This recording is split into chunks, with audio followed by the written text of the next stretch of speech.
have it talk to some unresolved struggle in me.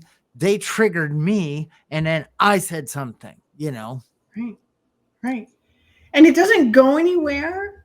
That kind of circumstance does not get any better if we continue to stay engaged. We did the podcast last week on how not to engage, and how powerful it is to just let somebody have whatever thoughts, beliefs, feelings that they're having without feeling the need to change them because we're worried about what they're thinking about us.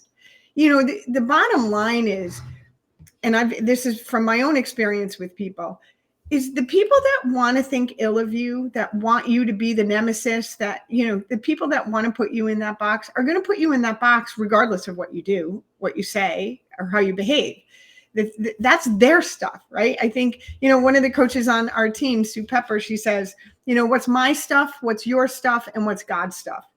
Right. And everybody comes into a circumstance or a relationship, whether it be, a working relationship or a personal relationship, with their own stuff, and if somebody's in a frightened state, all they're thinking of is finding that safety, getting back to that baseline of safety, however they need to get back there. Right. So they're in their fight or flight center, and they are just hammering whatever they need to say or do to get back to that. I'm in control. I'm safe.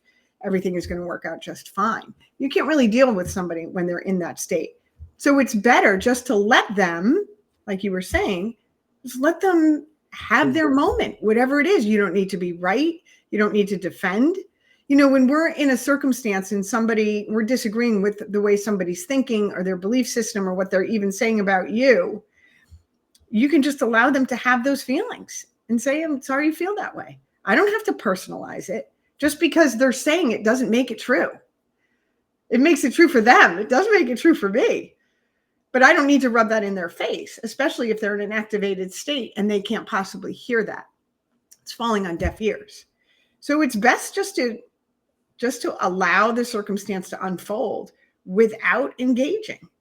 When we react, nothing good happens. And I mean, I'm sure you've been in a situation, like an activated situation, either with a friend or maybe a sponsee or maybe your spouse or even your kids, right? Where you're just doing this dance. You're going in circles. They can't hear anything you're saying. We were talking about my daughter, right? Last week, and that won't work. That won't work. That won't work. Right? When they're in that state, it's absolutely true. They can't take anything in and process it here when they're in that reactive state.